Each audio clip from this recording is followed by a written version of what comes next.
आप सभी का बहुत बहुत स्वागत है कांचू राज वर्मा के फेसबुक अकाउंट पर। तो चलिए दोस्तों, मैं कंचन मौर्य। आप लोग अगर जान रहे हैं तो कमेंट में ज़रूर बताइएगा। जैसे कि मैं एक कॉमेडियन स्टार हूँ, इसके बाद मैं अवधि गीत भी गाती हूँ। तो आज आई हैं कंचू वर्मा हमारे घरे और इनका फरमाइश बा कि हम बढ़िया से कोनो चुटकुल्ला नाच गीत गाई। ठीक बा? तो भैया हरे हम चलते ही आप सबके बढ़िया से नाच गीत सुनाओ, कैसन लागे आप सब कमेंट में बताओ जाए। ठीक बा? एक दिन खातिर गईले नैहरवा, एक दिन खातिर गईले नैहरवा, देख दही जरा मारत बा।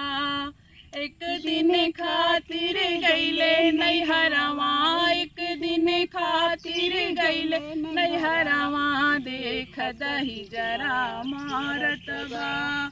मर बऊ कराई गरियौ बऊ कराई, मर बऊ कराई गरियौ बऊ कराई, ऊ तो घर से निकारत बा।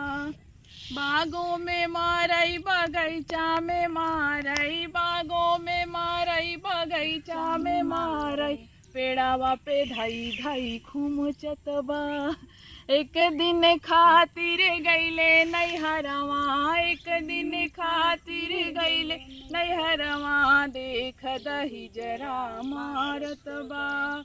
मर बऊ करई गरियौ बऊ करई, मर बऊ करई गरियौ बऊ करई, ऊ तो घर से निकालत बा।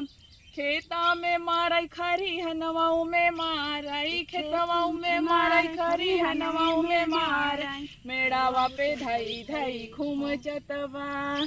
एक दिन खातिर गईले नैहरवा, एक दिन खातिर गईले नैहरवा, देख दही जरा मारत बा।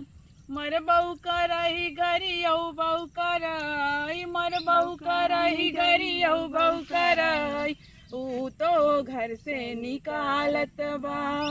और भैया कहाँ कहाँ मारत है? सेजा पे मारई से जरिया पे मारई, सेजा पे मारई से जरिया पे मारई, तकिया पे धई धई खुमचत बा। एक दिन खातिर गईले नैहरवा, एक दिन खातिर गईले नैहरवा, देख दही जरा मारत बा। मर बऊ करई गरियौ बऊ करई, मर बऊ करई गरियौ बऊ करई, ऊ तो घर से निकालत बा। भैया अरे अब मारत जी जाए नहीं तो इनसे मार खावा। हम आजकल दोस्तों हमको गाना याद नहीं था, क्योंकि दीदी का गाना हम कैसे जान पाते, इसलिए थोड़ा थोड़ा सा ऐसे साथ में गा लिए। दीदी भाई एक स्टार है, उनकी बराबरी तो हम नहीं कर पा रहे हैं। अरे ऐसी बात नहीं है दोस्तों, ये होता है। दीदी का गाना हमको पता नहीं था, इसलिए हम गा नहीं पाए दीदी के साथ में। ये होता है दोस्तों, अगर किसी का गाना होता है तो किसी को अच्छे तरीके से याद नहीं रहता है। आप लोग हमें क्षमा करिएगा। कोई बात नहीं है दोस्तों, आप लोग ज़्यादा से ज़्यादा सपोर्ट करिए। बहुत गर्मी ज़्यादा लागत है, बहुत मच्छर काटता है, जान लग एकदम घुटन हो तो घुटन। इतना मेहनत करके हम सब वीडियो शूट करते हैं, आप सब अपन प्यार आशीर्वाद ना देता। आप सबसे रिक्वेस्ट बा कि आप सब अपन प्यार आशीर्वाद दे जा भैया, अरे सपोर्ट करत जा बहुत जाइए अरे के।